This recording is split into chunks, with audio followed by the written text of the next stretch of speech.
bills. We don't want to just pass bills out of committee. We want to have a conversation about how to make our community safer. And that is what I will keep taking these steps to try to do. So I am a yes. I urge all the members to be a yes. I understand, so it's just a lot easier to be no on things than trying to offer solutions. But with that, Secretary, please call the roll. Chairman Briggs, Yes. Representatives Donahue, Hanbidge, Designation, yes. Hohenstein, Howard, Kenyatta, Kincaid, Mays, Designation, yes. Pielli, Designation, yes. Rab, Sanchez. Yes. Schusterman, Designation, yes. Warren, Designation, yes. Williams, Chairman Kaufman, No. Representatives Bonner, Designation, no. Ecker, Designation, no. Ham, Clunk, Ledbetter, Allett, Rigby, Designation, no. Rowe, Designation, no. Schemmel, Shalaba. Designation, no. House Bill 336 as amended passes. Thank you, Secretary. House Bill 336 passes and will be reported to the floor as amended. We are going to be going over House Bill 483 for the day. Next on the agenda is House Bill 777 by Representative Cephas and Representative Kenyatta.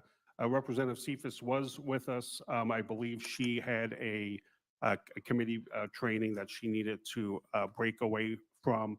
I think we will ask Representative Kenyatta to make some comments, followed by council to provide an explanation. Representative Kenyatta. Thank you so much, Mr. Chairman. I want to thank Chair Cephas for our partnership with this bill. As we've discussed in this committee and in this body frequently about the tragic loss of life in Philadelphia and the city of the first class, we should be very clear about what is driving not only the horrific violence that's too often visited so many families in my district, in the 181st district, and all across the city, has been really the explosion of unfettered access to what is colloquially known as ghost guns. I want to read a quick comment from the special agent in charge of the AFT in Philadelphia in a relatively recent, last year, comment that he made about ghost guns. He said, "We are not able to trace the firearms back to who purchased them. We are not able to identify the sources of who is putting firearms illegally out on the streets," end quote. For folks sitting here in this room, if you wanted to buy a firearm, there are some restrictions. There would be some process if you went to your local gun dealer and tried to purchase a weapon. But if you want to quickly get on your phone and Google a ghost gun without any meaningful oversight, somebody who our laws have already said should not have access to a gun can very easily go and get one and put it together in about 20 minutes. And the impact of that is pronounced, particularly for somebody who has lost a loved one, who will never get that loved one back, but who darn sure hopes that they can get justice for their family member, which has become impossible in many cases, but elusive in almost all cases. Annually for Martin Luther King Day, one of the things that I do in my district is we host a community mural painting where we provide trauma and anti-violence resources and bring together the parents and the loved ones of folks who've been victims of gun violence. And just a few days ago, Martin Luther King Day, I sat with a mom who is well aware of the individual who took her child's life, knows exactly who it is. But law enforcement is frustrated in their pursuit of this violent individual who I think everybody in this room, without argument, would say, you take somebody's life, there should be a price that you have to pay for that. They know who the person is. But because The ghost gun does not have a serial number because these are so easy to get, to destroy. They do not have the relevant evidence, requisite evidence, to prosecute this individual. And so you have a parent who not only has to live with the burden of a child who will never come home, but also has to live with the burden of never getting to have that day in court and have that person held accountable for their crimes. And for folks who are genuinely concerned about not people coming to our country seeking asylum, but folks who would seek to do harm, they have an untraceable option right now to get a weapon and come in our communities and do harm.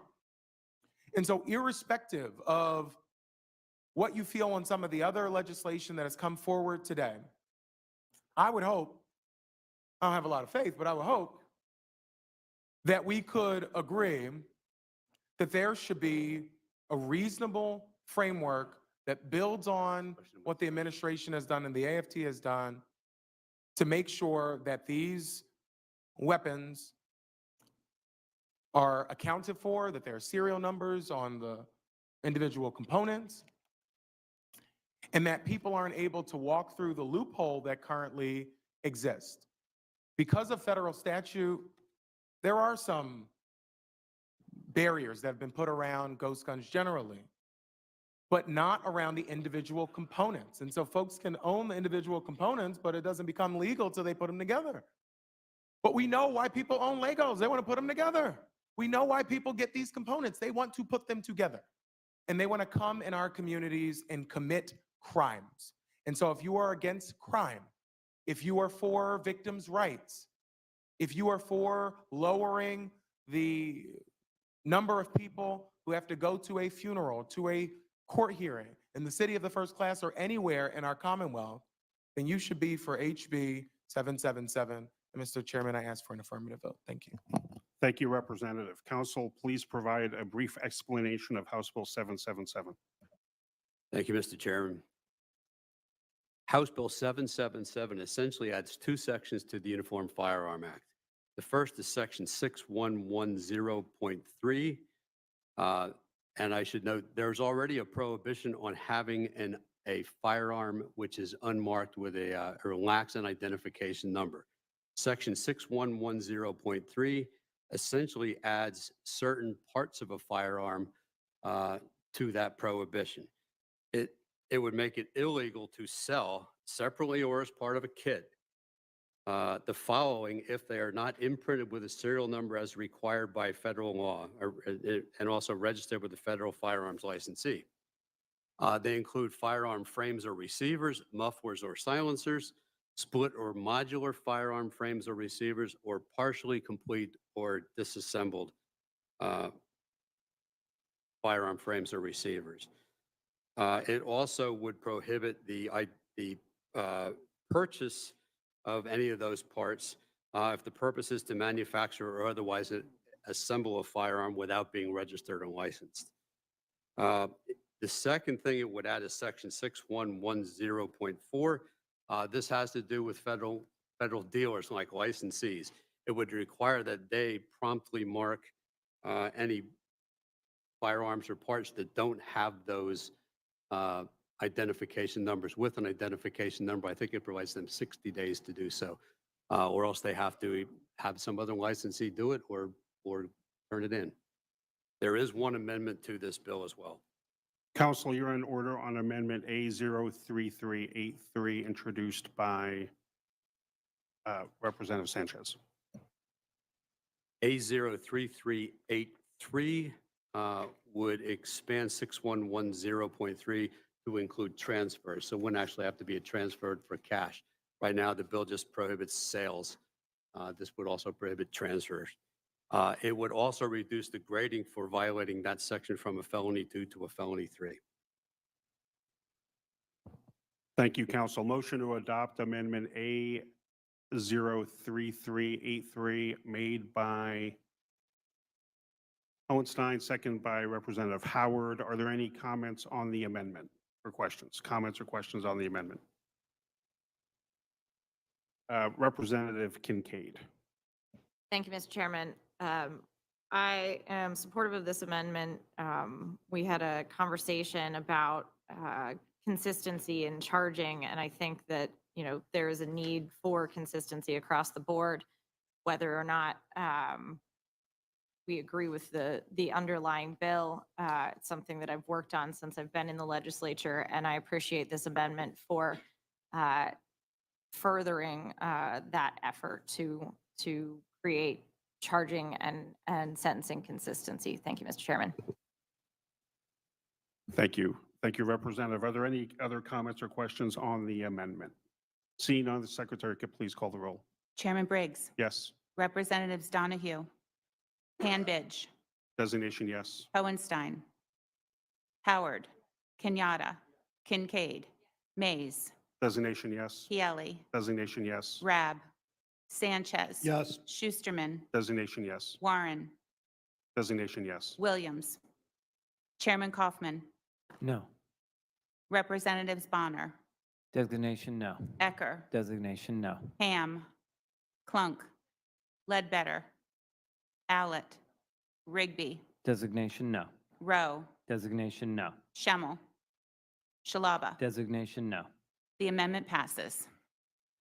The amendment is adopted. Motion to report House Bill 777 as amended by Representative Kincaid, seconded by Representative Sanchez.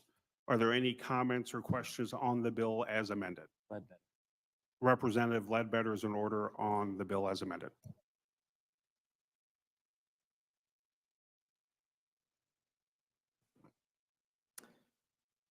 Thank you, Mr. Chairman.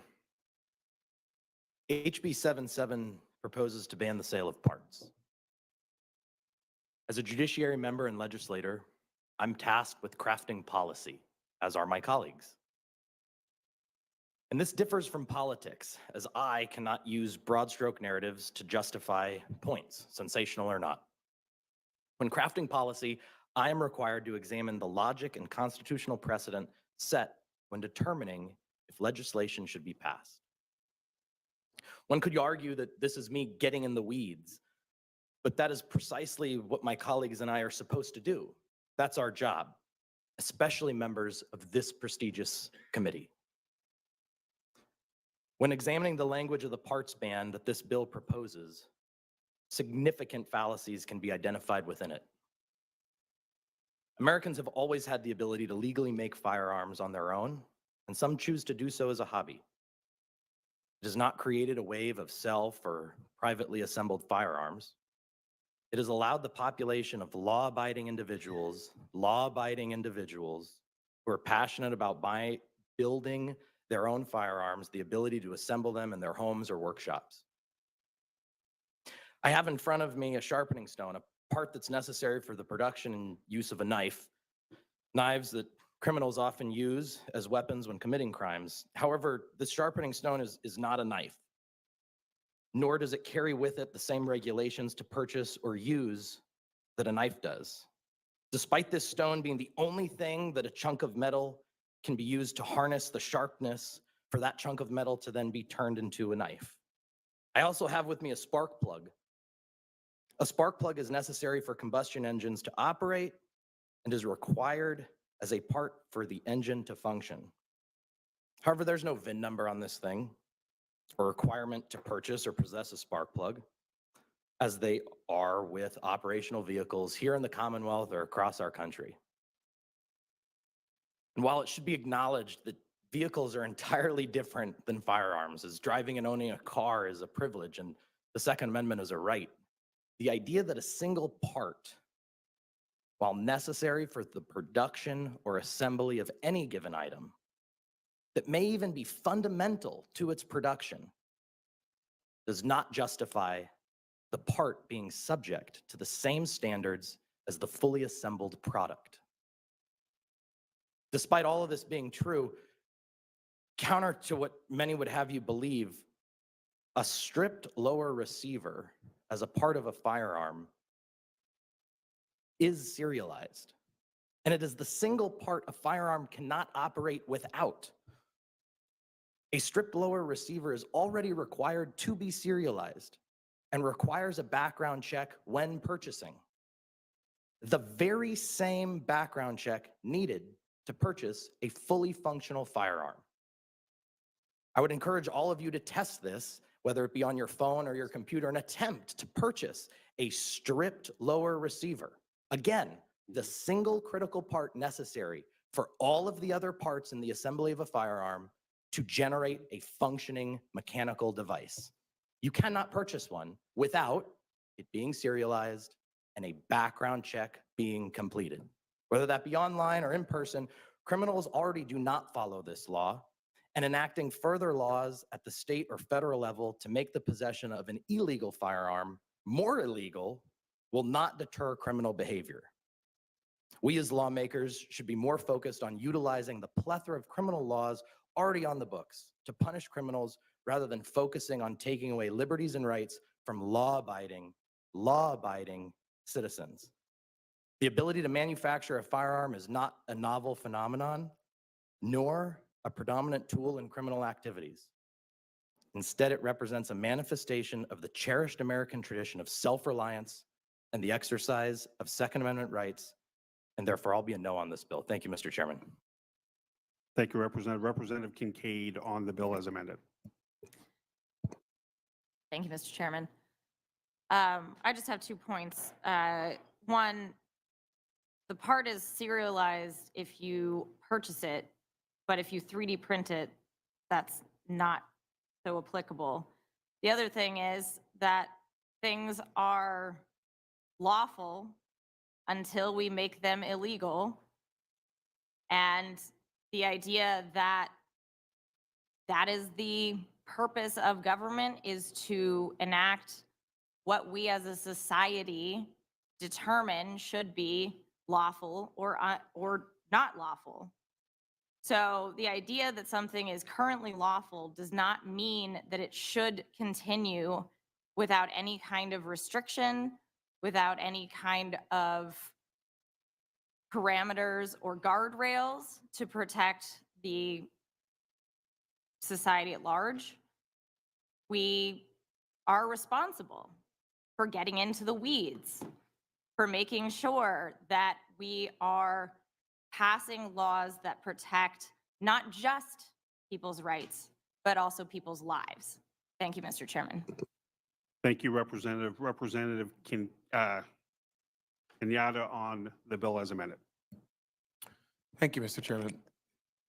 So this is difficult to square this circle, because so often I sit in this room and in this chamber and hear folks talk about crime in Philadelphia, how bad the crime is in Philadelphia.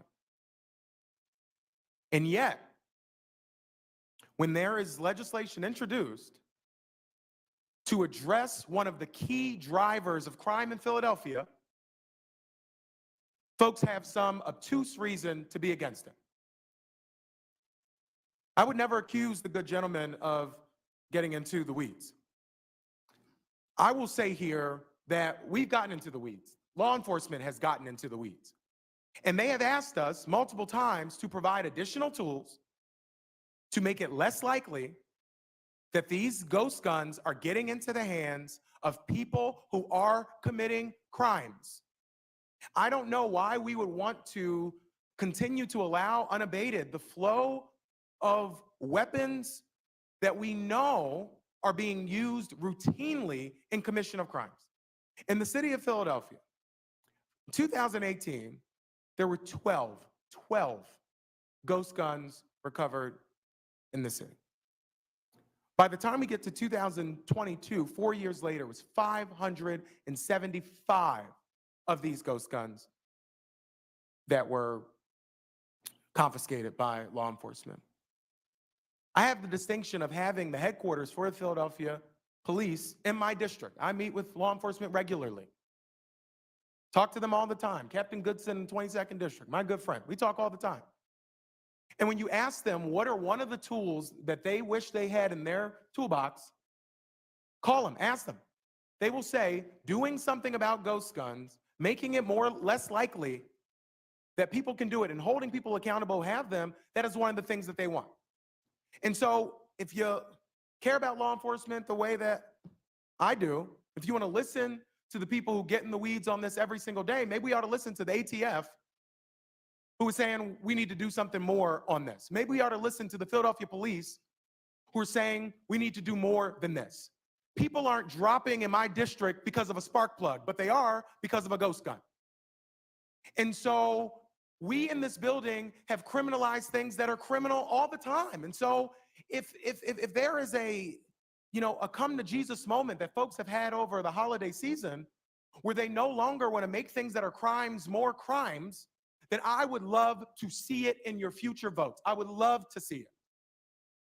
But it just seems like there's this one issue, which is backed up by too many powerful interests that allow people to lose sight of a common sense thing that we can do to keep more people from experiencing the grief that too many folks in my community have experienced.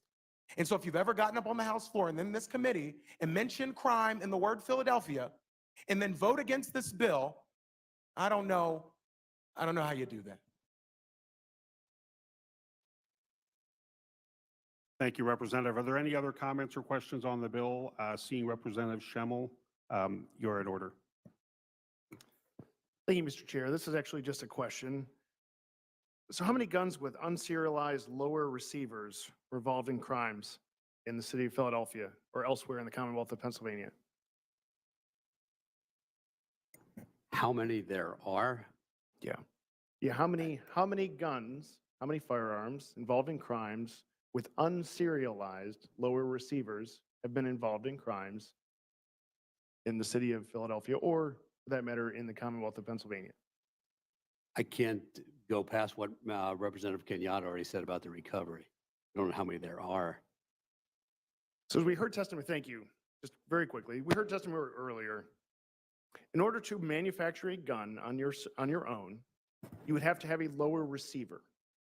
Lower receivers are already serialized, already require background check, as with any completed firearm. Now we're hearing that there are ghost guns, broadly defined as who knows what, being utilized in crimes in the city of Philadelphia and presumably elsewhere within the Commonwealth, but no one can give us data as to how many of those are actually unserialized, and therefore this legislation would impact at all. So we're being asked to create policy that impacts a lot of individuals who are law-abiding to chase down individuals who aren't, without any data indicating that the individuals who aren't are not just purchasing illegally serialized lower receivers already. Thank you. Yeah, I wish I'd known this was going on all day. I would have been streaming it all day. So this was just a pop-up. So I just wanted to confirm with Representative Kenyatta. I mean, during his comments, he mentioned 575. If your head wasn't hurting already today, in crimes that were not thank me later. serialized, so because it that should be answers hurting by now. that question. Any other comments or questions? Representative Schemmel. I'm sorry, Mr. Chairman. Those were ghost guns. Ghost guns are broadly defined, but are those weapons that have non-serialized lower receivers? I wish these We can asshats try to had get any to that. idea Okay, about that's my understanding. Secretary, firearms please call the or roll. building Chairman guns. Briggs. Yes. I wish Representatives they had. Donahue, Hanbidge, Designation, yes. Hohenstein, That Howard, way Kenyatta. they'd Kincaid, be able to make a Mays. stand, a Designation, firm yes. stand, Yeah. saying yes, people can Designation, get, yes. Rab, what we term as Sanchez. 80% Schusterman. frames and receivers. They Designation, can yes. finish Warren. those at their own homes, Designation, and yes. it's completely Williams. legal. And Chairman the government Kaufman, No. has no power to Representative regulate Bonner. them. Designation no. Ecker, Designation no. Ham, And Clark. yes, this is going to get Ledbetter. bounced to the courts Allett, because I'm pretty Rigby. sure PA is going to Designation. pass all this Rowe. shit. Designation no. Schemmel. And we're going to end up with another fucking Shalaba. court fight. Designation no. That the House Bill Supreme Court should have 777 settled as this amended shit passes. already. Thank you, Secretary. House Bill 777 passes and will be reported to the floor as amended. Next on our agenda is House Bill 1157 by Representative Scott. Representative Scott is joining us via Teams. Yeah, The Kurt, chair will Michigan recognize speed Representative votes that Scott for shit. comments, followed by counsel for a brief explanation. Representative Remember, Scott, this you is are just in this order. is just the House Judiciary, so Thank they're you, Mr. just Chairman, for your voting for courage these and your bills to go commitment to to the saving full lives House. with this legislation. There is a widespread notion attributing gun violence to individuals grappling with mental health challenges, a belief that repeatedly surfaces in discussions about our community safety. It seems that with every year that passes, the number of mass shootings go up. Therefore, Mentally it's well critical that we people include mental don't health go concerns shoot in the innocent discussion on people. Pennsylvania's gun violence epidemic It doesn't and happen. treat this issue with the urgency it deserves. Despite the escalating nature of the issue, the laws governing firearm possession for individuals with documented mental health records have remained unchanged for nearly 3 decades. Under current law, judges must notify the Pennsylvania State Police of an individual's adjudication, involuntary treatment, or commitment within 7 days. However, in those 7 days, critical information that disqualifies an individual from purchasing a firearm might go unnoticed during the background check process. It is in these 7 days that we find ourselves in a potentially dangerous gap. This bill, House Bill 1157, aims to address this gap and enhance the accuracy and effectiveness of our background check system. By reducing this time frame for notification from 7 days to 4 days, this would align our standards more closely with the similar reporting measures already in place nationwide. By cutting the notification timeframes in half, we can significantly improve the quality and completeness of our firearm background checks. This adjustment is not about restricting rights, but about ensuring the responsible and safe ownership of firearms. It's about taking a proactive stance to protect our communities from potential harm. Thank you again, Mr. Chairman, for bringing this bill up on the committee. And I would ask my colleagues on this committee to vote in the affirmative on this legislation, along with the amendments, which we're sure will save lives. Thank you very much, Representative Scott, especially for bringing your experience in your previous position to this bill. If council could provide a brief explanation of House Bill 1157. I don't really have anything to add to Representative Scott's pretty comprehensive explanation of the bill. I would note, however, there are 2 amendments. Council, you're in order on amendment A0, well, on both amendments, A03085. Thank you. A03085 just cleans up the language a little bit to make the notice period of 4 days. Right now, it says between 72 and 96 hours. This would just replace that with 4 days. I'm sorry. Is there a motion to adopt amendment A03085 made by Representative? So we'll have to go back. I don't know Representative how long they're going to run, Sanchez. but either Are way, there I'm any going to keep comments this on the keep this amendment? trucking. But we'll have to go back to kind of the start of this hearing. Seeing none, play if the some secretary stuff. could call the roll. Chairman In Briggs. Yes. Warsaw, we still got to Donahue, get together. Hanbidge. Designation, yes. Hohenstein. Howard. And do some stuff on Kenyatta. trying to contact Jim Jordan Kincaid. and trying to put the Mays. word out on that Designation, too. yes. So Pielli. Designation, yes. Rab. Sanchez. Yes. Schusterman. Designation, yes. Warren. Designation, yes. Williams. Chairman Kaufman. No. Representatives Bonner. Designation no. Ecker. Designation no. Ham. Clunk. Ledbetter. Owlett. yep, Rigby. tyrants are Designation, going no. to tyrant. Designation no. Schemmel. Shalaba. Designation no. The amendment passes. Thank you, Secretary. The amendment is adopted. On Amendment 2, Council, you're in order on Amendment A03136. A03136 would allow that notice which is provided to the state police to be electronic as well as written. So that would be It also ridiculous. provides I the don't state see police why to develop and implement the form necessary. Pennsylvania to do so. Firearms The electronic Association version couldn't of the form stream it necessary to live. do so. Thank you, Council. Because we'll this is need a all public motion to broadcast. adopt Amendment A03136 by Representative Sanchez, seconded by Representative Howard. These idiots probably Are there any don't want comments the on the word amendment? spread nationwide that they are absolute Seeing none, if tyrants. the Secretary could please call the roll. Chairman Briggs. Yes. Representatives Donahue. But it should be spread Cambridge. far and Yes. wide. Designation, yes. Hohenstein. Howard. Kenyatta. Because I just tripped Kincaid. over it today. Mays.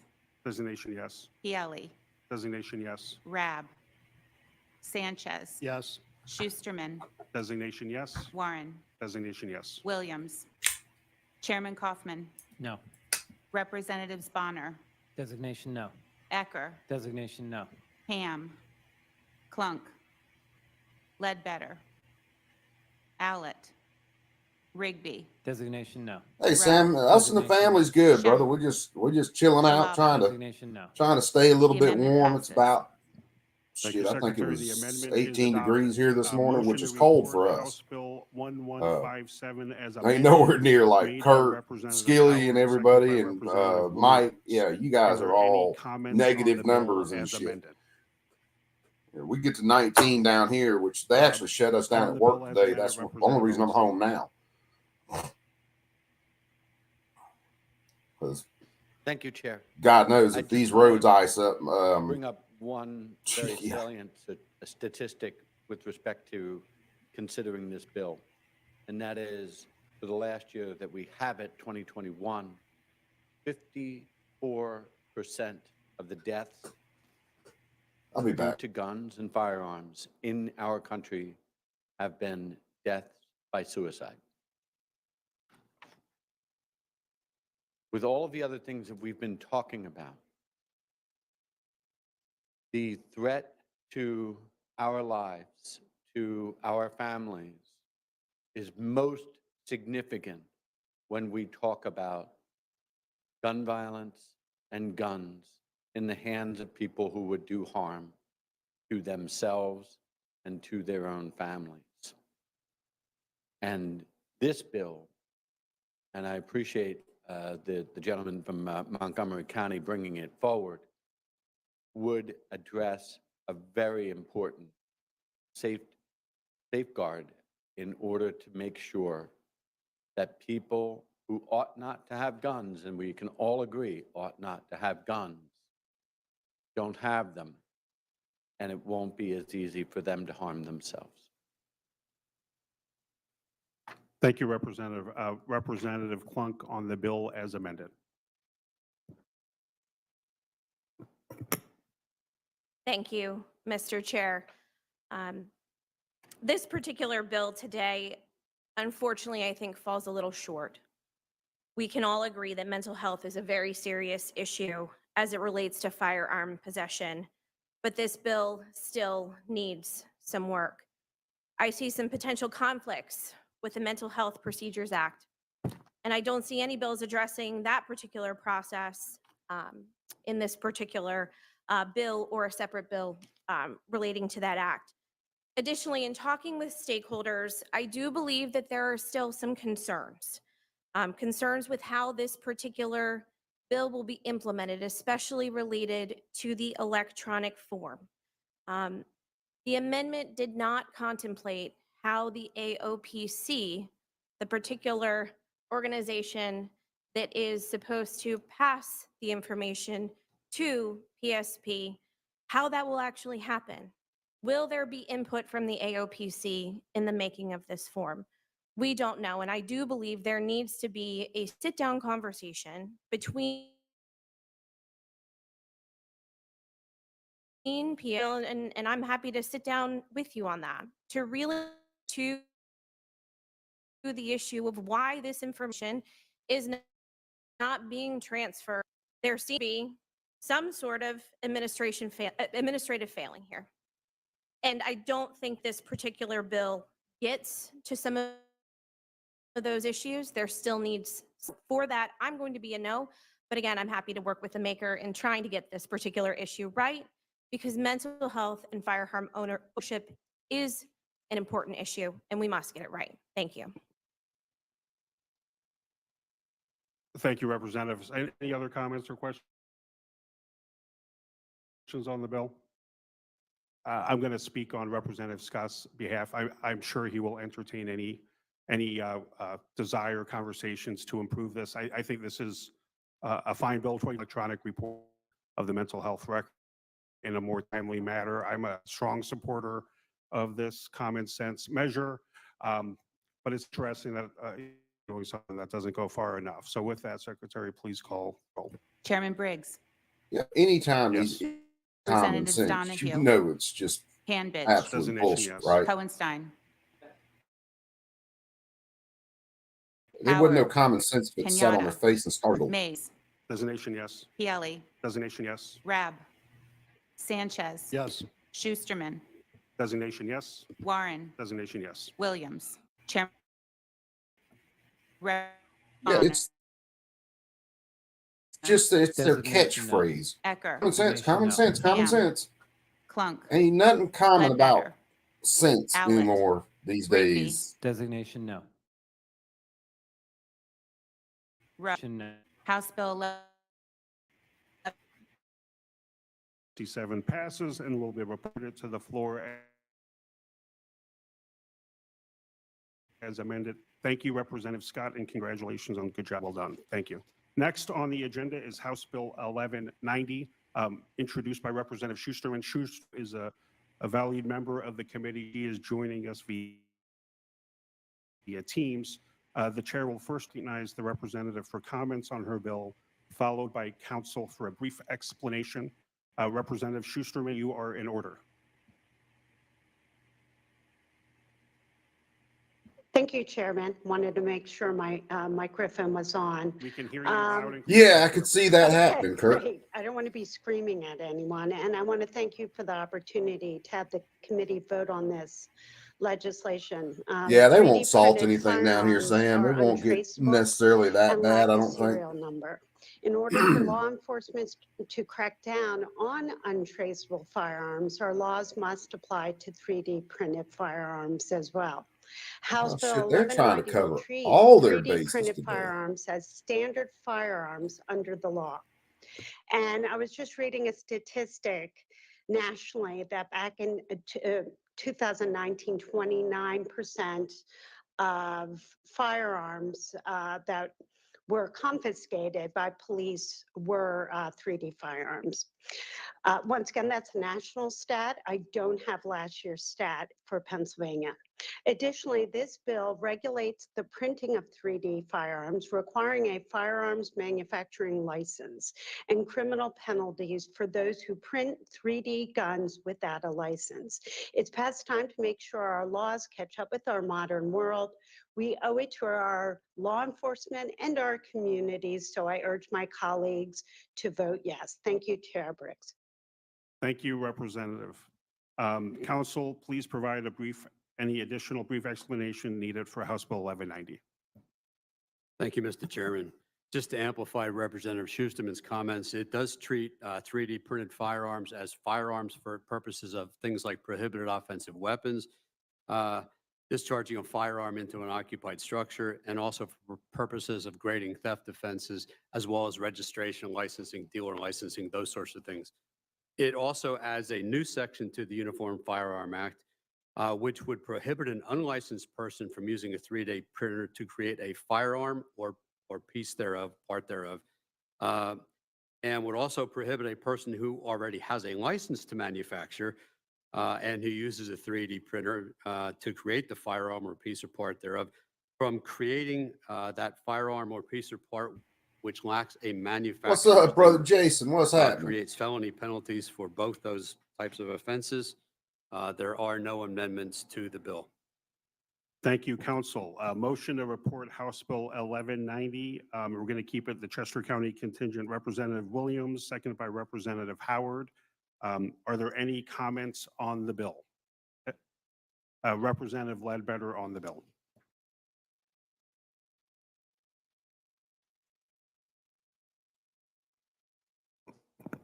Thank you, Mr. Chairman. HB 1190 introduces legislation that carries with it significant ramifications and perhaps some unintended consequences given the language of the bill, and ignores the intricacies in which constitutional violations may occur as currently drafted. Despite the narrative, all firearms, regardless of how they are manufactured, are heavily regulated under federal law. The 1968 Gun Control Act, the 1988 Undetectable Firearms Act, and other federal laws all govern firearms produced by any other process, including the 3D printing process, just as they apply to conventional manufacturing processes using machine tools. It is important, however, to note when passing policy on 3D printers that this means of production is very unique and new to all of us, as emerging technologies often are. Historically, how a firearm is produced or otherwise assembled has been that of mechanical production. Mechanical production is binary in that a single input will result in a single output determined by that mechanical engineering of the given machinery for that part that's being produced. This means that if something is mechanically engineered to produce a certain result, that is the only result that can be the function of output for that given machine. This is true not just with firearms, but any product that is the result of mechanical production. However, with 3D printers, this binary exchange between input and output does not exist, as the nature of production is not sourced from that of mechanical engineering, but rather software engineering. And unlike that of mechanical engineering, software engineering is based and sourced from code. Code, of course, being that of written speech and protected under the First Amendment. So, while this bill being considered is of great concern for me, it perhaps would also be unconstitutional, considering the Supreme Court's history and especially their analysis of Bruin. Other states have seen similar bills, such as this, seeking to ban privately made firearms, struck down by the federal courts as well. While it's no surprise to my colleagues that I'm a strong advocate for the Second Amendment, I'm also a very strong advocate for the First Amendment. And so therefore, will be a no on this bill. Thank you, Mr. Chairman.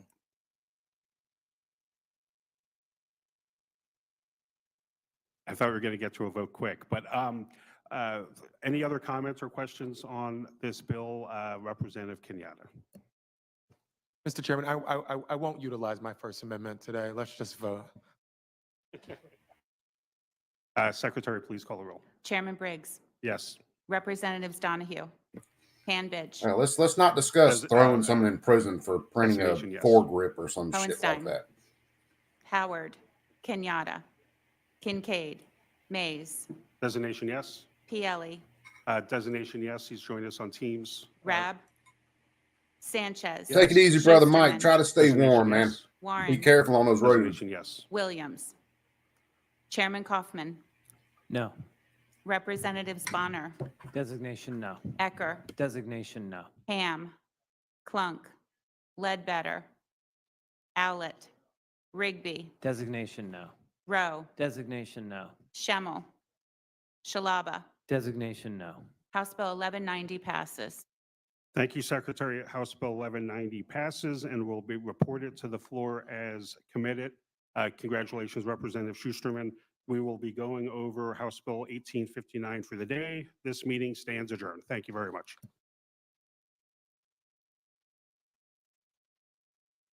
Okay, so we're going to back this up and see some of this that we didn't see. Before I do that, I do want to welcome Representative Shalaba to the committee. This is a new member of the committee, and with House Bill 335. That is what we have here today is an important policy decision, whether we believe that your average citizen should be entitled to have a machine gun, to possess a machine gun. This is This was the related start of to the hearing. outlawing the bump stock devices, so-called bump stock devices that convert a gun to what is essentially an automatic machine gun and have caused countless and innumerable deaths and injuries in the United States. So I encourage everyone, I know we have an amendment, I encourage everyone to vote in favor of this and to vote in favor of this important safety and public policy legislation. Thank you, Mr. Chairman. thank you, Representative Sanchez. Council, please provide additional explanation of House Bill 335. Thank you, Mr. Chairman. As Representative Sanchez summarized part of the bill already, I'll be fairly brief. This bill would ban future sales and purchases of multi-burst trigger activators by adding them, as well as machine guns, to the list of prohibited offensive weapons in Section 908 of the Crimes Code. There is one amendment to the bill. Council, you're in order on amendment A03089. A03089 would remove what is the current exception for possession of an accelerated trigger activator, which was purchased before the effective date of the bill. So it would remove that language which is currently in the bill.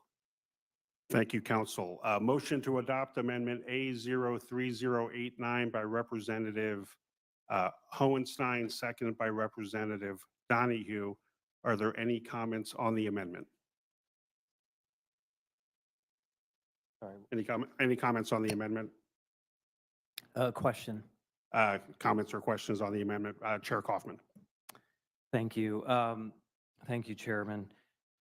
So this amendment would then not only prohibit the future sales, but it would prohibit that which is already in one's possession. Is that correct?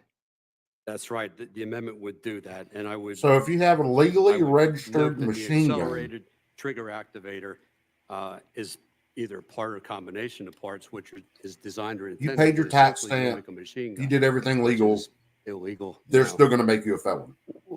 What? Okay. So you're outlawing something you believe already is illegal? Is that what was just said? Well, there's there's federal statute that bans private use of a machine gun. Okay. There's What no would the- federal statute that what would bans the private use of machine disposition guns, you dick. Of that which is already in one's possession, what would the disposition of that be in this legislation? Excuse me? Okay, so this outlaws that which is already in one's possession. What would the disposition of that property be? How would that confiscation happen? Well, for some people, it wouldn't happen in every case because those people that have a federal exemption to hold them could still have them. But for anyone who does not have the federal exemption, that could be subject, I would imagine, to. I have to read the forfeiture at text of some the point. bill, but that's not the way that bill's reading right now. Okay, so how would that forfeiture happen under Pennsylvania law then? How are we something that is already in one's possession would be subject to forfeiture? How is that prescribed for under this amendment? It is not prescribed for by the amendment. All right, thank you. That was certainly less than clear on how this legislation would even, how this amendment would be enacted. The minority will be certainly opposing this amendment, as it certainly does look like a confiscation legislation to me. Are there any additional comments or questions on amendment A3089? Seeing none, if the secretary could, excuse me, if secretary, please call the roll. Chairman Briggs. Yes. Representatives Donahue, Hanbidge, Designation yes online. Hohenstein, Howard, Kenyatta, Kincaid, Mays, Designation yes. Pielli, Designation yes. Rab, Sanchez, Yes. Schusterman, Designation yes online. Warren, Designation yes online. Williams. See, this, Chairman Kaufman. this is what happens when people don't care Representative about Bonner, the Designation no. state constitution Eckert. or the federal Designation no. constitution, Ham, Clunk, and absolutely don't give a Ledbetter. damn about your rights or your freedom. Owlett, Rigby, Designation no. Rowe, Designation no. Schemmel, Shalaba. Designation no. The amendment passes.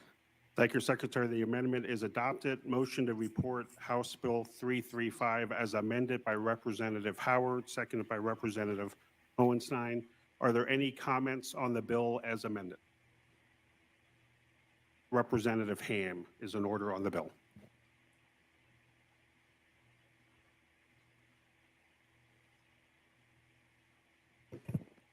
Thank you, Mr. Chairman. HB 335 amends the Crimes Code to prohibit the sale and possession of machine guns and accelerated trigger activators.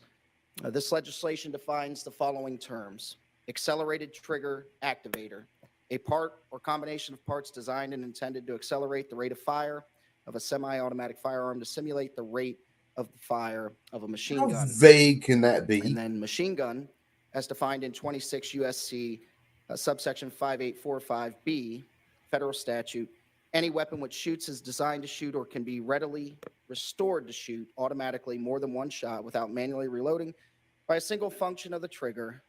The term shall also include the frame or receiver of any such weapon, any part designed and intended solely and exclusively, or combination of parts designed and intended for use in converting a weapon into a machine gun, and any combination of parts from which a machine gun can be assembled if such parts are in the possession of under the control of a person.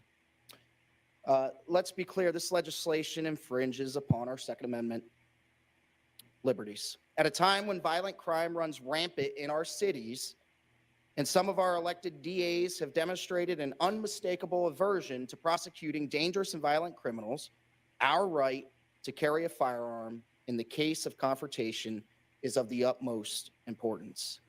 I heard the sponsor of this legislation talk about average citizens. Let's be clear, average citizens have the same rights as anyone else in this country. It's what makes America great. In '94, Congress passed the assault weapons ban, which expired in 2004, after Congress determined that the ban had absolutely no impact on reducing crimes committed with guns. The regulation proposed by this legislation would primarily affect law-abiding citizens, while criminals will continue to obtain firearms illegally. Gun ownership, including ownership of the types of firearms this legislation seeks to regulate, will acts as a deterrent to criminal activity. This legislation seeks to ban law-abiding citizens from owning or possessing firearms, and that will only serve to jeopardize their safety and do nothing to prevent future violence. The way all that stuff is worded is merely doing your trigger job, smoothing your trigger out to where you can fire faster, makes it a machine. Let's be clear, as demonstrated in Ukraine and Israel, an armed citizenry is paramount to the protection of our families and our property and to defend one's country against tyranny. With the invasion that's these assholes, they're assholes in Alabama want about the same regulation on some stuff. Prepared to protect our families and property. Thank you, Mr. They introduced it last year. So far, I haven't seen them introduce it this year, but I got to look. 335. Thank you, Mr. Chairman. I think first of all, we need to acknowledge that no constitutional right is absolute. The government absolutely, based on long history of Supreme Court precedent, has the ability to reasonably just because the government's always fucked you over, right it's legal in order to constitutional protect the public safety. The reality is that the possession of a machine gun by a private citizen does nothing to actually protect our communities or national security. We have the largest standing military in the world. We were never supposed to have, but okay. To have the same kind of access as the citizens of the Ukraine. We have a military that is well we equipped really need to start that game of cowboys and tyrants all. And we are facing a situation where far too many of our citizens are dying as a result of private citizens possessing these kinds of weapons. So the reality is that in order for our government to do its job to protect its citizens, this is necessary. And on balance, it is not such a great infringement on any right It allows people to continue to live. I'm going to pause that since we're not watching live. We're actually going back and listening to what they said earlier today. Anytime one of these idiots in government tells you that no right is absolute, just check that box of piece of shit right next to their name. It's one of the original problems I had with Heller. It's original problems I had with Scalia and the way other decisions were written. The Constitution does not give these guys the power to regulate arms, period. Not the federal Constitution, not state constitutions. There are small exceptions in a couple of state constitutions where it says mostly about carrying concealed that the government can regulate that. But it doesn't say they can regulate the types of arms you can own. It doesn't say they can regulate open carry. It doesn't say they can regulate what you choose to protect yourself with. None of that. That's why when we get really shitty court decisions, they bite us in the ass for lifetimes. And then idiots like this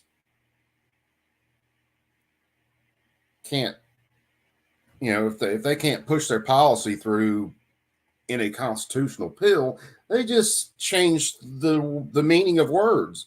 Yeah, no, nothing's absolute. No right's absolute. Do I have to wear a ball gag when I leave the fucking house and get the government's permission to speak? Or, hey, government, someone's trying to contact me on my phone. Can I have your permission to answer the phone? No.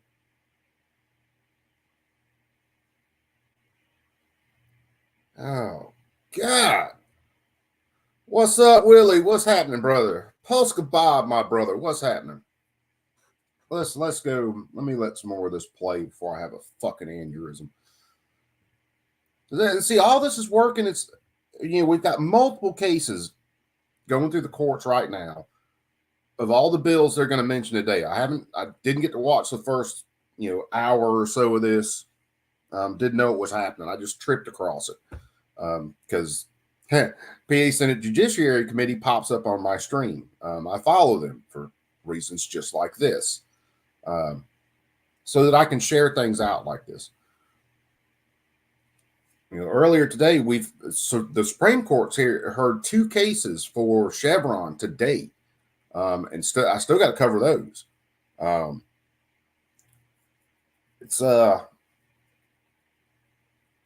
Yeah. Oh, damn, Polska, you're getting absolutely balmy, man. 17 degrees. It was that cold here.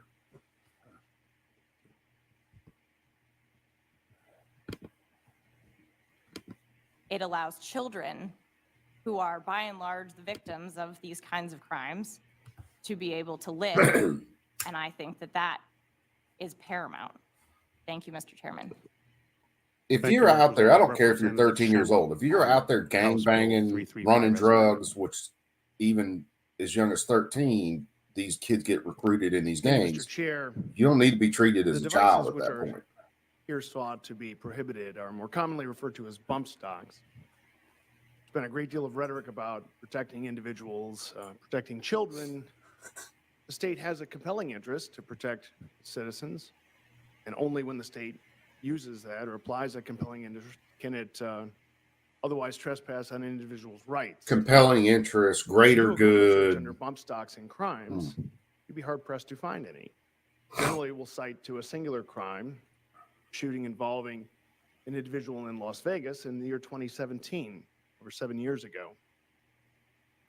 In this case, it was an individual who did use a bump stock. God, it is amazing. It has been 7 years. Had 14 separate and we still have no licenses fucking with that answers. Device that did allow them to accelerate fire on those weapons. But as projected by manufacturers of rifles, those weapons each overheated and misfired. So in an odd sort of way, the individual there, the gunman, was unable to kill as many people utilizing the device that he utilized. I'd rather he just used a single fire rifle. Hold on. Where did I would say you probably can't find any other instances anywhere in the United States of crimes being committed. Let me There's do that. I certainly gotta. crimes being committed in our cities and in the rural countryside as well, sometimes utilizing firearms, but never utilizing a I want device to copy like a and bump stock. paste something real fast. And bump stocks are already prohibited under federal law by the ATF. They have been for a few years. Does anyone be able to cite any statistics that crimes involving bump stocks have decreased? No, probably because you can't find any crimes that were committed with bump stocks other than one in 2017 before that went into effect. So as we as legislators always have to weigh the rights of individuals and the good that we seek to bring about. In the case of firearms, which are constitutionally protected both under state and federal law. Under state law, our state constitution even says that the right to firearms shall not be questioned. So maybe we don't like bump stocks, maybe we think they're frightening, maybe we don't like what they do, but we shouldn't question their use, and we have no compelling state interest to prohibit them because no crimes are being committed with them. For that reason, I oppose this legislation. Thank you. Thank you, Representative. Are there any other comments or questions on House Bill 335? Representative Ledbetter on the bill as amended. Thank you, Mr. Chairman. Just a point of note, earlier it was referenced by a colleague that the access to firearms within the United States is not the same need that the access to firearms that citizens of the Ukraine or Israel may be able to argue. The size of the United States military was referenced, which I'm very proud to be an American and proud to know that our military boasts 1.4 active military members. However, what's concerning is that the Federation of American Immigration Reform estimated in June of 2023 that 16.8 million illegal aliens reside in the United States, and that was a significantly higher increase than the last estimate conducted in January of 2022 that estimated 15.5 million illegal aliens resided in the United States. Simple arithmetic would indicate that 1.3 million illegal immigrants have estimated an increase into the United States within this time period. And albeit short, referencing our active military containing 1.4 million members, contrasted to the increase in illegal aliens alone, would indicate that not only is the need for Americans to continue to have access to firearms something that is justified, but is something that is prudent and needed today. Thank you, Mr. Chairman. Thank you, Representative. Representative Kenyatta on the bill as amended. Thank you, Mr. Chairman. I want to say something that shouldn't have to be said, but words actually matter. And to hear, at this point, at least two of my colleagues conflate the need for a weapon with folks coming to seek asylum and folks who may have entered our nation illegally, that correlation is violent, it's dangerous, and it's wrong, and it should What's stop. up? Live to ride, my brother. The suggestion that How's the Texas Second treating you? Amendment would give anybody license What's up, Sister Vanessa? to personally go to any part of our Commonwealth or to any other state and use that weapon conceivably, I guess, when you take the logic of what's been suggested in previous comments, and I guess use those weapons to shoot at people, shouldn't happen. And we know what happens when that language is readily parroted. We saw it in 2019 in El Paso, where somebody who was inspired by some of the very rhetoric that's being parroted today went into Those white spring pizzas are at it again, I guess. and engaged in one of the worst mass shootings in American history, continuing a crescendo of lone wolf and otherwise organized individuals who use Think there's weapons any chance he mentions to any of the conduct some trans of the shooters? most horrific violence So we should be very, very careful with that language. You can make a argument about the Second Amendment against this legislation without suggesting that people need guns because somebody is seeking refuge in this country, either through the proper channels or through the Yeah, improper channels where they will go through the legal process. Ask and be those removed farmers if they down are in not Texas and ranchers meeting the down in asylum Texas, you requirements. fucking moron. But folks on this committee should do their titles and should do this committee a lot more justice than to Yeah, do your titles justice, continue to not the people. make comments that I really find reprehensible and should really not be repeated during this debate on these variety of pieces of legislation. Thank you, Mr. Chairman.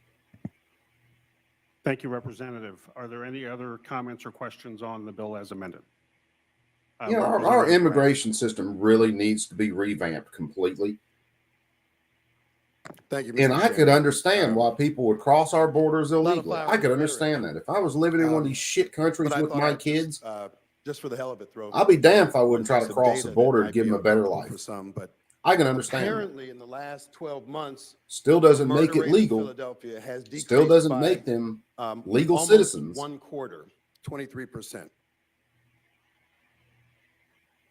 And that is a small percentage of the so people who are crossing the no border murder illegally. is acceptable. But this narrative from people who don't live in Philly, who don't live anywhere Kids that are near sex Philly, trafficked across the who don't borders, actually seem to drugs that are talk coming to across people our in borders. Philly, I understand. most I don't notably think drugs members should of the necessarily be Judiciary Committee illegal, who but represent Philadelphia, crossing our border who care so illegally, deeply the about gang law members, and MS-13 and order others who are and safety fucking brutal bastards within crossing our my borders, fair the city. rapists, the child Somehow molesters. this number escaped you. That's a precipitous drop.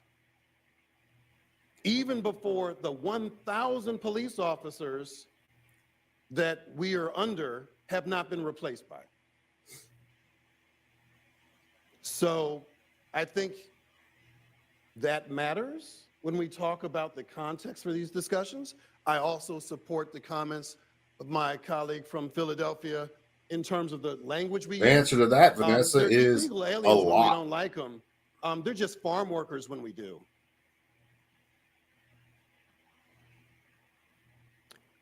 It's deeply problematic. I'm not going to use the word I want to use. When you call those people anything other than human beings who have families, who want freedom that we care about so much in this country, we want to export it.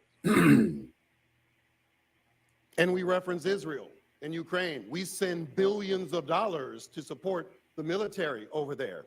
There is also compulsory military service in Israel. So we have apples to oranges conversations in these moments, but I just think we should just bring it back home. For those of you who want to align this particular bill with what you believe is Come out, PLA. What's up, my and brother? utter chaos in Philadelphia, I have a great idea. Why don't you talk to us?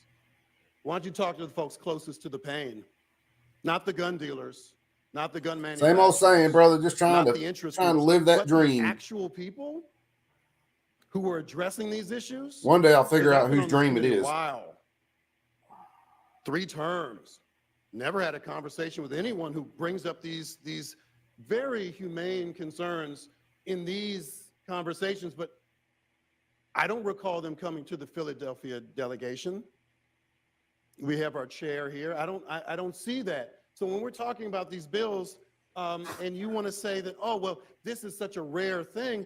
Do you know how many bills have been enacted into law through Republican legislation because of one anomalous thing that's happened? We literally have enacted into law a bill that criminalizes the fight or flight response. That's law in Pennsylvania because an unfortunate police officer died in the pursuit of someone who was arrested and prosecuted and imprisoned. But we still wanted to create a new law to protect because one person died. We have a new law for that. So I just want to say that let's stop with the hand wringing and go to the facts The and problem talk is, to man, the you don't, people you who are know, closest it's to the pain. it's spread so Thank you, far Mr. across the Chair. United States. Thank you, You know, the Representative. border Are there any communities other get it comments or first, but questions it's on the bill spread as all amended, through every state. before we go to the Um, chairman? Chairman Kaufman. Thank you, Mr. Chairman. Just for the record, for the first time, I want to recognize that it is not this side of the aisle that brought Philadelphia up for the first time. And it's definitely demonstrative when the folks who are advocating for this legislation, supporting this legislation, I've heard nothing said that actually talks about the legislation, the bump stock, the bill that is at hand here. So with that, we will be wholeheartedly opposing this legislation as it moves forward. Thank you. Will the secretary please call the roll? Chairman Briggs. Yes. Representatives Donahue, Hanbidge, Designation, yes. Hohenstein, Howard, Kenyatta, Kincaid, Mays, Designation, yes. Pielli, Designation, yes. Rab, Sanchez. Yes. Schusterman, Designation, yes. Warren, Designation, yes. Williams. Chairman Kaufman, No. Representatives Bonner, Designation, no. Ecker, Designation, no. Ham, Clunk, Ledbetter, Allett, Rigby, Designation, no. Rowe, Designation, no. Schemmel, Shalaba. Designation, no. House Bill 335 as amended passes. Thank you, Secretary. House Bill 335 passes and will be reported to the floor as amended. Next on the agenda is House Bill 336, also by Representative Sanchez. The chair will recognize Representative Sanchez for comments, followed by council for a brief explanation. Representative Sanchez, you are in order. Thank you, Mr. Chairman. If you liked House Bill 335 because it outlaws a very dangerous item, then you'll certainly like House Bill 336 because this aims to get rid of a whole other category of dangerous weapons, which we will lump together and call assault rifles, although specifically designed Yeah, Willie, you're defined right. in the statute. And even if you didn't like House Bill 335, you might like House Bill 336 because it is not confiscatory. This would only apply to the sales of future assault weapons, and also with many exceptions for those who might lawfully need it, like military or law enforcement possessors of the weapon. Because guns in the hands of sure, government is always a good thing, right? There's some continued in opposition to They this. never misuse their Logically firearms inconsistent and or their police not powers. analogous Or examples. I would like to cite a statistic that says when the assault weapons ban existed, mass shooting, and that was prior to 1994, mass shooting fatalities were 70% less likely compared to the time periods both pre and post ban. You're full of shit, because even again, the Mr. DOJ Chairman, had to admit that it this, had no we can quibble statistical about different things, but effect. we're really faced with a simple policy Fucking decision. oh, Do I don't we know, want why'd I do people this to to be able to possess weapons of war, or do we want to have Or for that matter, peace why'd I do it to you in our guys? society and a right to life, liberty, and the pursuit of happiness? Thank you, Mr. Chairman. Thank you, Representative. Council, please provide a brief Yeah, that right to explanation on liberty House doesn't Bill count if 336. it's a gun. They're going to take that away from you. I would emphasize the exceptions that Representative Sanchez noted to be the armed forces exception and a person already authorized by applicable statute or regulation to have an assault weapon, or persons who already lawfully own them. They are exempt, or there's exceptions for Well, them. just from wait. this ban. This ban deals They with get all this future shit done like they want. Then sales, it'll be future these possession, high-powered future rifles, those sniper rifles, There aka is, your average there deer are definitions rifle. for the assault weapon. Essentially, that they include selective fire firearms, semi-automatic rifles or pistols and shotgun, whatever form they take. Most of those definitions include the ability to accept a detachable magazine or to at least be a part or combination of parts. intended to convert a firearm into an assault weapon is included as well. There is one amendment to the bill. Council, you're in order on the Sanchez Amendment A03125. The bill as currently drafted includes the definitions I referenced a moment ago, but also includes a laundry list of makes and models of certain weapons. This amendment would delete the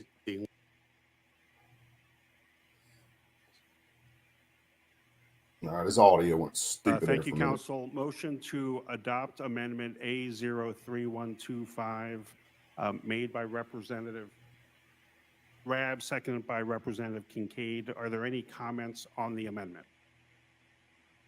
These people are always a clown show. Most government is nothing but a giant clown show. Seeing no comments, if the Secretary could please call the roll. Yes.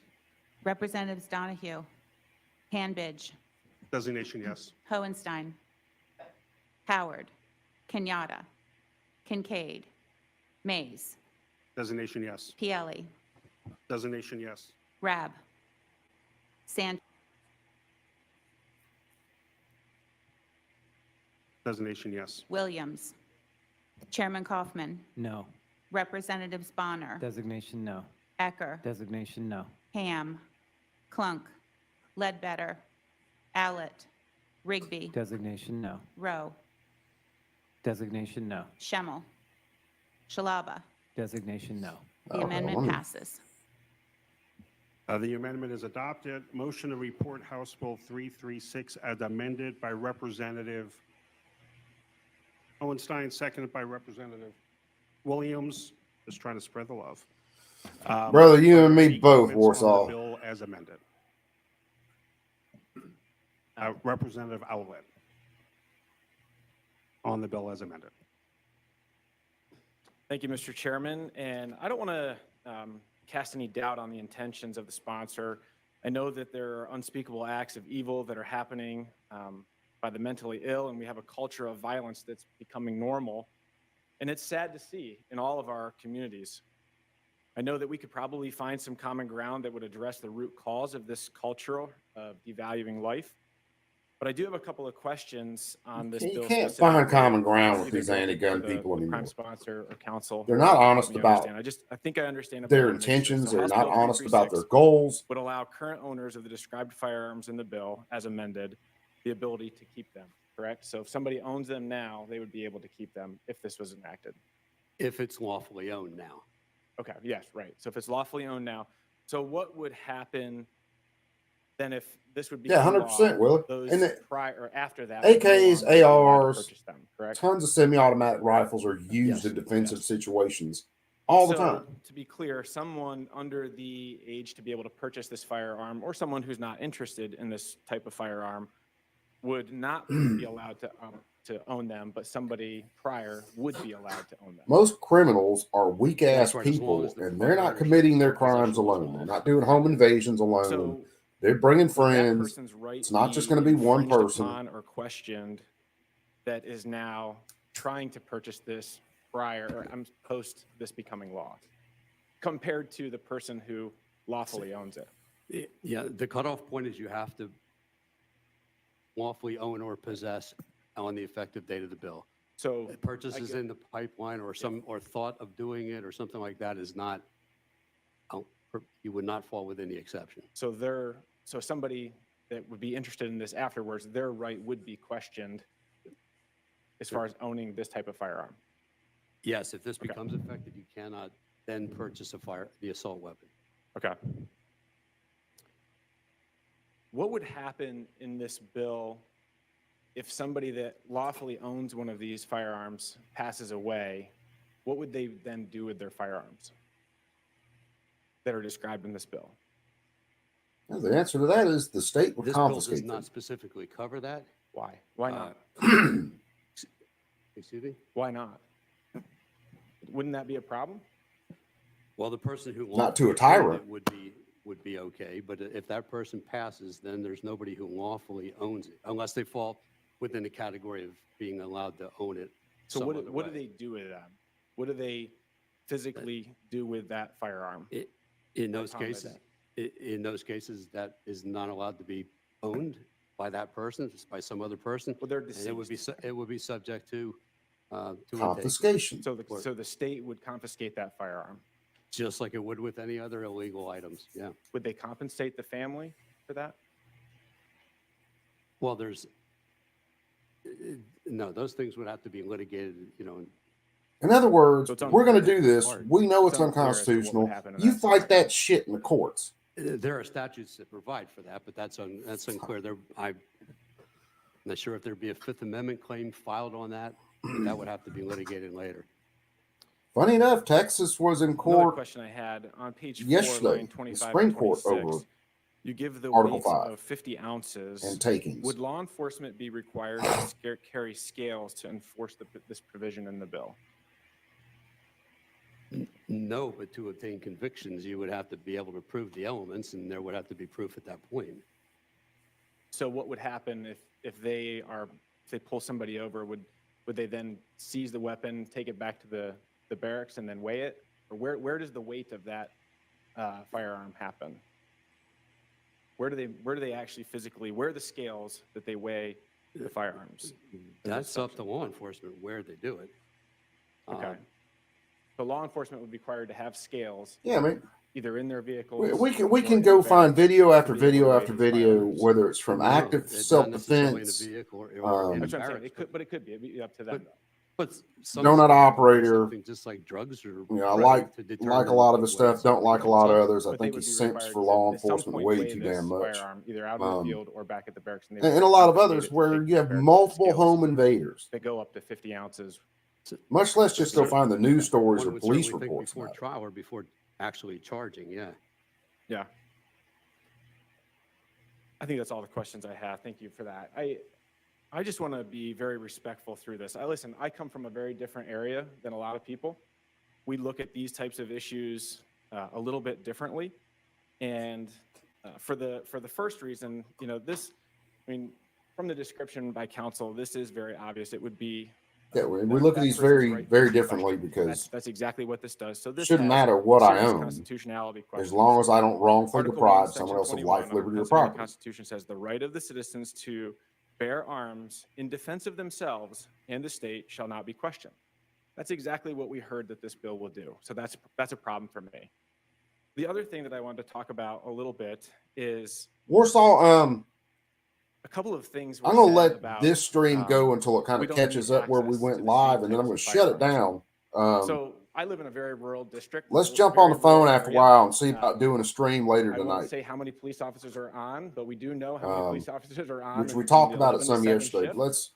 Let's see And what we know time we want to that try to get that if they were rolling. off, patrolling an area of my county Wednesday. that I serve, one of the counties that I serve, if they were in Westfield Township and they had to So respond. if we to went on at Forest 9 and did an hour, literally then we could on still our jump own over and catch for Crump and 45 them on a Rumble. 45 minutes, Something like I that. would be there to have to defend my home, my family, in 45 minutes. So it's probably about 9 times longer than we've been talking right now. So I would be responsible to protect my family, and I do need the access to be able to do that before law enforcement gets there. And that's why people care about this. That's why people care about this in rural areas. All right, now hit him up. We don't apologize for being rural. We love living in rural communities. I love it that I'm 45 minutes away from anything. That's awesome. But I want to be able to protect my family. If you guys want to put something, if you want to put something And together, I think that's what most people are talking about with this. Another you want piece to of put this that something we together don't later talk this about week much and is try to the fact get that these Todd, firearms that are described in because this bill I mean, I know he's are got used more in on his hands, competition but you want to by put something average together later citizens. this week, try to get Todd and That's John and exactly everybody one of in, my man, good I'm down. friends, Jeremy. He competes competitively for the state of So I'll just Pennsylvania. watch. It ain't He's got to been be a me. 6-time champion with a team in the state of Pennsylvania shooting competition with these exact rifles. Now, he's not law enforcement and he's not military, so he wouldn't be able to do that if this would have been enacted. In the next generation, there wouldn't be a next generation that shoot competitively like this. This is things that we do. It's fun. People enjoy utilizing these types of firearms. The other piece is hunting. You are allowed to use these in hunting, and we do. And they have to. No, man, we got to get the word out. To be able to use those specifically for coyotes out in the field. It's a lot of fun. You want to go sometime? Come on up. It'll be fun. But I think that it's important to realize that we do come from different areas. And for us, for me, for the district that I serve, they struggle with the constitutionality piece of this and the equal access to this and the ability to protect themselves and their communities. So for that, I'll be voting no on this. Thank you, Mr. Chairman. Are there any other comments or questions on the bill as amended? Representative Schemmel. Thank you, Mr. Chair. In my own county, Franklin County, which is not entirely rural, in my own legal practice where I handle wills and estates, the ownership of firearms is common. I would say well over half probably of my constituents, probably much more than that, own firearms. Nearly every estate I've ever handled involves firearms. The type of rifles that are described here are the most popular weapon in my county and have been for a long time. This bill would turn into criminals, families that want to pass on, when dad dies, his gun collection to his sons, would criminalize them for passing on the most popular weapon in my county. And what's the compelling state interest? Oh, well, these are dangerous. Well, all firearms are dangerous if misused. What's functionally different about the kind of weapon that is described here from a standard wood stock semi-automatic hunting rifle? Nothing.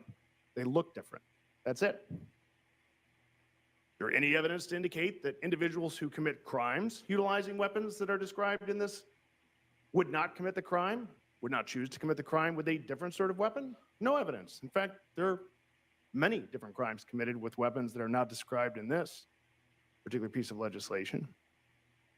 So once again, we're limiting the rights of individuals. In this case, it's a significant limitation of the rights of individuals because this is such a popular firearm with no compelling state interest other than our constituents who do not understand these weapons think that they look frightening. Now, an earlier statement from one of my colleagues on this committee, an individual I consider to be a legislative friend. I'm going to speak from the city of the first class, a beautiful city, Pennsylvania's first city, one of the greatest cities in the United States. Complain that sometimes members of this committee don't listen to the people who live in that city about the particular interests or concerns they have that are specific to that land. I would agree. That's probably the case from time to time. But here's one where I would ask the individuals in this committee who maybe come from districts different than mine, where ownership of these particular firearms are not particularly popular, to consider the interests of people from my community where ownership of this particular firearm. How about we is just very consider the fact that your Constitution does not give the government the power to regulate it. Representative Hohenstein on the bill as Period. amended.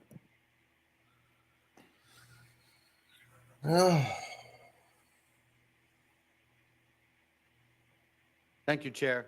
It's definitely crazy times, Warsaw. We the people, Definitely. in order to form a more perfect union, DM, take it easy, brother, man. Get some rest. ensure domestic tranquility, provide for the common defense, promote the general welfare, and secure the blessings of liberty on ourselves and our posterity, do ordain and establish this Constitution. Let's break that out a little bit. A more perfect union is an acknowledgement that we are not perfect, that the framers in the late 1700s recognized we as a society and as a country were not then perfect and might never be, but that we would need to always change and adapt. And too often I see in Second Amendment arguments things that focus on a framer's intent.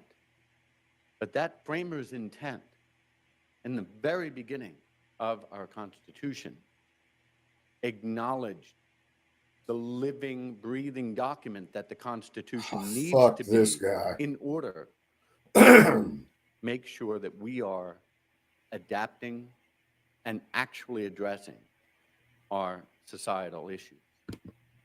The concept of Okay. Let me pause this dude for just a second. So, the framers, the founders, wrote the Constitution based on human nature. Human nature has never changed. It's the same way it is now as it was then. It is the very reason that the framers added the Second Amendment in and said it's the right of the people to keep and bear arms, and that shall not be infringed. Shall not being, and I've said it before, the strongest legal language that could possibly be used. It doesn't say it could be infringed sometimes. It doesn't say it's the right of the people who are in the militia. None of that. It says it's the right of the people to keep and bear arms. This living, breathing document thing, it's a legal contract, you fucking numbnuts. And when people sign on and agree to legal contracts, the language at the time is what matters, because the language at the time was what they agreed to. That is the reason when we look at the Second Amendment, we look at the language of the time. And regulated didn't mean regulated by the government, you absolute fucking moron. Okay, back to our regularly scheduled programming. of domestic tranquility as an aspiration and as a goal, I think stands in stark contrast to a presumption that someone needs offensive weapons like an assault weapon, because that mere presumption is presuming that we won't have actual domestic tranquility, that we will always be in a state of conflict. And I think our framers wanted to get us to places where we weren't in states of conflict. Providing for the common defense means making sure everyone is safe. Everyone. Yeah. I've said it before, man. If I ran for office, my slogan would be "Make tar and feathers great again." Offensive weapons. And I'll bring up Philadelphia, because in Philadelphia, we know the difference between defense and offense. Any weapon could be used for defense or offense. But the concept of a common defense presupposes doing it together, i.e., with the government or under some level of government control. No, it doesn't. And also that we will not provide offensive assault weapons. The concept of these weapons. You got to do a lot of not revisionist being history to for be defense that is built fucking into stupid. the wording and the identification of the weapon itself. Our general welfare, the blessings of liberty that we want to bestow on ourselves and our posterity. And I think here is where there is a lot of common ground. I do appreciate Again, there's no my common colleagues ground who left spoke for these before, and people, I will man. None acknowledge at all. Gentlemen from Franklin and I have had some of these conversations, even though I'm from Philadelphia. But that concept of the blessings of liberty to our posterity, this is really about our children, about our kids, it's about our communities. Yeah, it's And about disarming you generations so you can make them making slaves. Ourselves Exactly and our what it is. communities safer, we do have to find that balance between what makes some person safe, what might be fun for some folks, but frightening for others. And Sorry, I missed what the "it scares me" clause is somewhere in the the Constitution. goal of, again, that more perfect union that we aspire to, that we know we're not at. And for me, I come down on supporting a ban on offensive assault weapons. I'm seeking to respect the terrible, destructive power of those weapons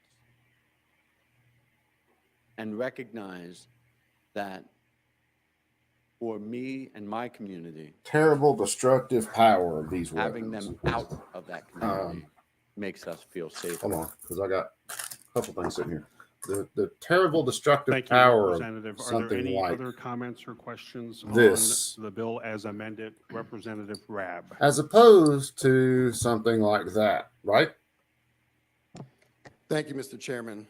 22 I'm proud to caliber, also serve on the Agriculture and Rural Affairs Committee, where I've had the 30 opportunity caliber, to go to rural Pennsylvania and listen to folks and learn or and be humbled. what about 338? Humbled by all the things I never knew living in cities. That's all I've known living in cities.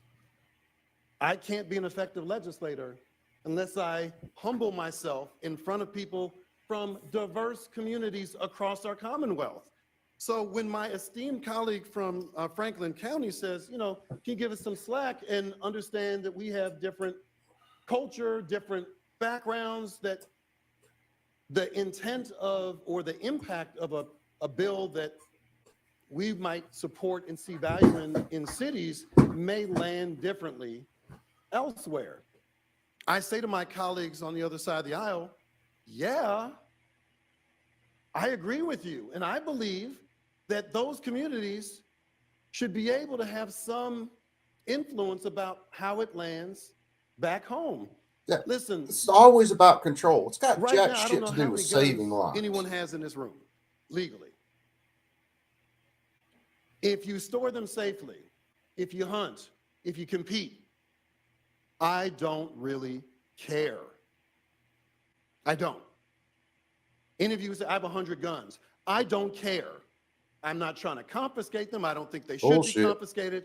If they're legal, if they're safely stored, if you have the proper respect for firearms, I don't care. Throw every caveat in So there if there's a way to give you a amend way bills to your make rural ultimate goal communities or understand ultimate that goal. their rights will not be infringed, while allowing those of us who live in cities and suburbs protect our own communities in ways that make sense, then let's do that. But we have a history in this legislature saying, well, even though the majority represents exurbia and rural communities, we don't want to give any power to municipalities to protect.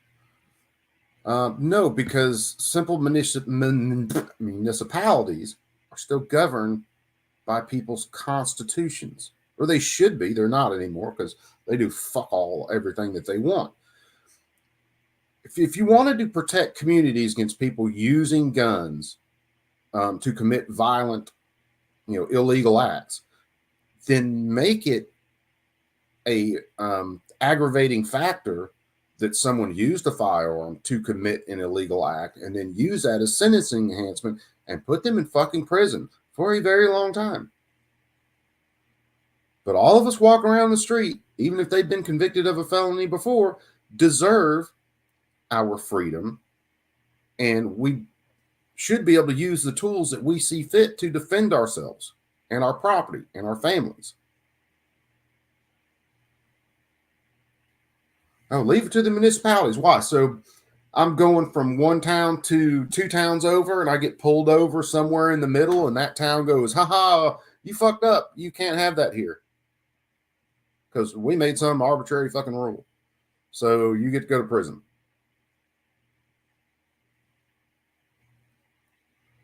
How many times do you see these people? They're focused on controlling the gun, but they never look at it and go, well, yeah, maybe if someone uses a gun to commit these crimes, to murder, whatever, that should lead to a higher prison sentence. You're not going to see that. They're not worried about saving lives. They're not worried about, keeping people free or community safe. They are worried about control. Period. It is what they want. And they will say anything, do anything, break every constitutional clause that they have to do that. And they'll use children and the greater good and compelling government interests and all this other shit to justify their actions. protect our own in ways that make sense without impinging on what works in rural communities. So if you want us to give you slack on how this lands in rural communities, that's a conversation I really want to have. And I assure you, the 65,000 people I represent in Northwest Philly, I think would be very open to that type of flexibility. And I gotta say that many of my neighbors and constituents are law-abiding gun owners. And they would say, well, if we don't have to impose certain things on folks in rural communities and it doesn't make us any less safe, allow local control so that rural communities can do things that make sense there. But don't keep us from protecting our own in ways that make sense. If that is a legitimate concern you all have, then you should support municipalities having their own gun laws. And they are And trying having to the push flexibility, preempt because or we do represent a diverse basically do Commonwealth. away with any kind And of that makes preemption total there. So sense. yeah, But that is PA not can the probably norm expect in some Harrisburg. local gun In fact, it's quite ordinances the in opposite. the next couple of years. And when the majority, for years, has represented exurbia and rural Pennsylvania, and they don't allow our bills to come up to protect our own, and yet you call us lawless, and yet you say there's rampant violence, and you don't want to help us protect our own, that's when we have a problem. So if you want to have that real conversation, You want to doing what's protect right for people, rural hold communities people while also responsible for their respecting own the actions. sovereignty of urban communities, Period. I'm down.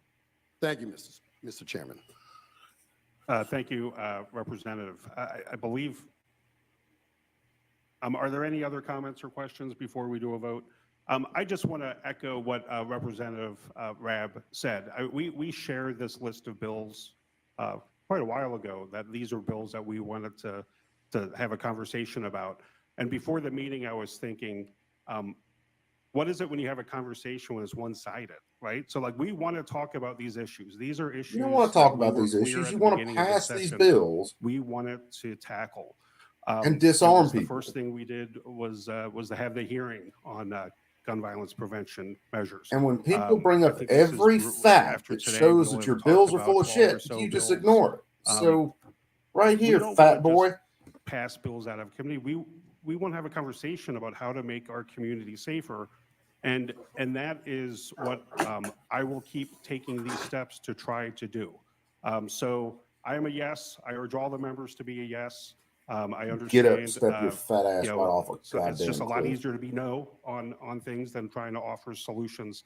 But with that, Secretary, please call the roll. Chairman Briggs, Yes. Representatives Donahue, Hanbidge, Designation, yes. Hohenstein, Howard, Kenyatta, Kincaid, Mays, Designation, yes. Pielli, Designation, yes. Rab, Sanchez. Yes. Schusterman, Designation, yes. Warren, Designation, yes. Williams, Chairman Kaufman, No. Representatives Bonner, Designation, no. Ecker, Designation, no. Ham, Clunk, Ledbetter, Allett, Rigby, Designation, no. Rowe, Designation, no. Schemmel, Shalaba. Designation, no. House Bill 336 as amended passes. Thank you, Secretary. House Bill 336 passes and will be reported to the floor as amended. We are going to be going over House Bill 483 for the day. Next on the agenda is House Bill 777 by Representative Cephas and Representative Kenyatta. Representative Cephas was with us. I believe she had a committee training that she needed to break away from.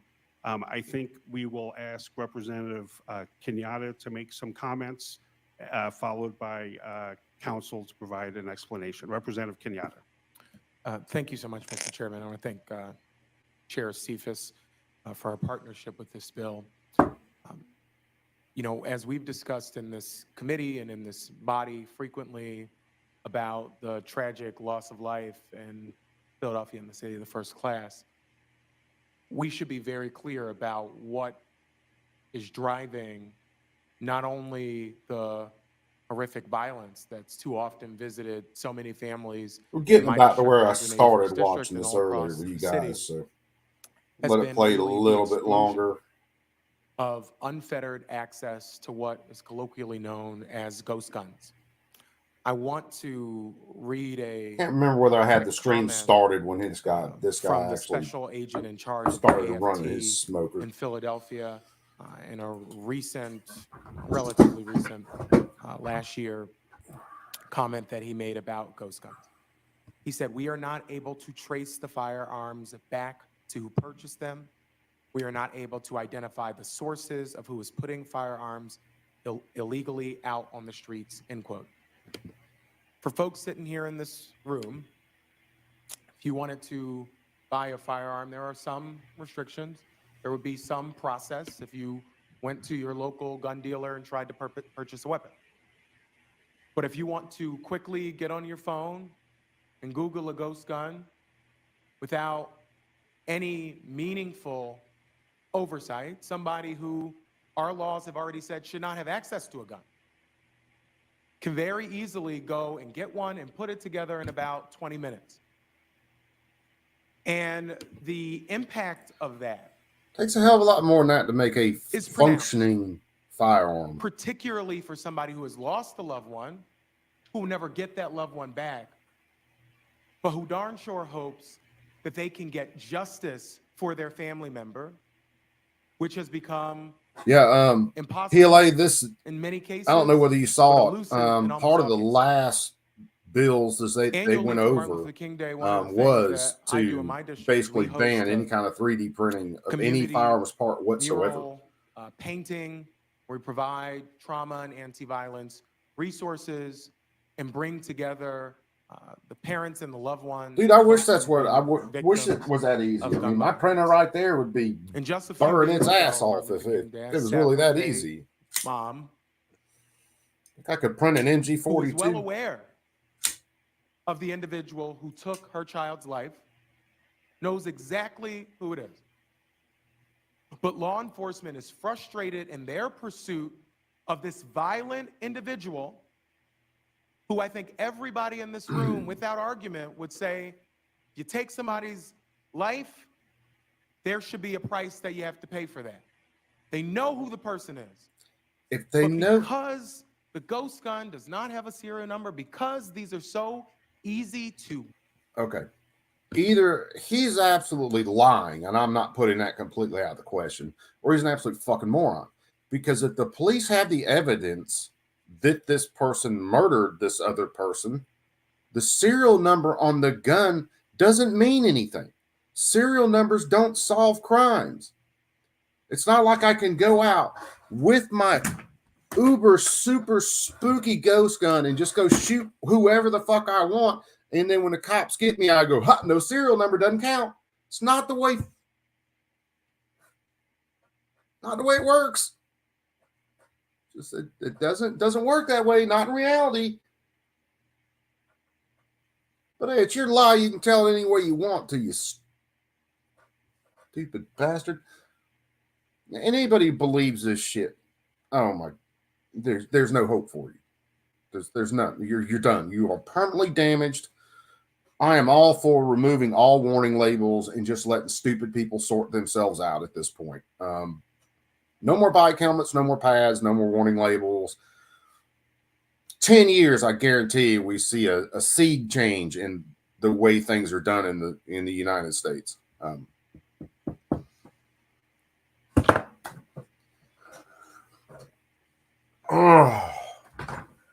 But anyway, I'm gonna go ahead and I'm gonna stop it here because we watched the rest of this earlier in the stream, so I'm gonna go see what other kind of trouble I can get into.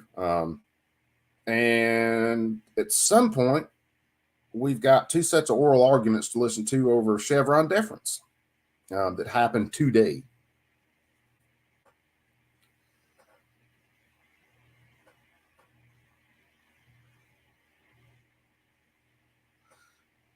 It's Warsaw. They've been complete fools. We know they're complete fools.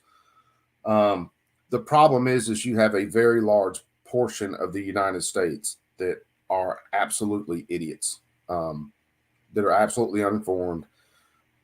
That they're complete NPCs, man. They just get their update from the government. They get their update from the news media, who is nothing more than the propaganda wing of the government at this time, and then they just run with it. There's no thought, there's no question, and that's why we're at this point. So, but anyway, perps, I'm getting out of here. You guys be cool. I'll try to get something because I've got to listen to these oral arguments, and I'm going to put together a stream about those later. Warsaw, we got to try to get with Crump and everybody, set up a stream. Hopefully Todd can come in. Like I said, I know he's got a bunch of things going on with his wife. You guys, if you pray, if you're the praying type, keep Todd Vandermine's wife in prayer, because it's life, man, and then bad things really do happen to really good people. So anyway, we'll get together. We'll try to get this other stream together about contacting Jim Jordan in the federal House Judiciary Committee, because something's got to be done with these judges. We'll try to get it figured out. But anyway, you perps be cool. Much love to all you guys. Try to stay warm. Keep water running so pipes don't freeze and all that kind of stuff. And as always, keep that thing on you at all times, because God knows this world is just going to get crazier. So you guys be cool. I'm out. Much love to all of you guys.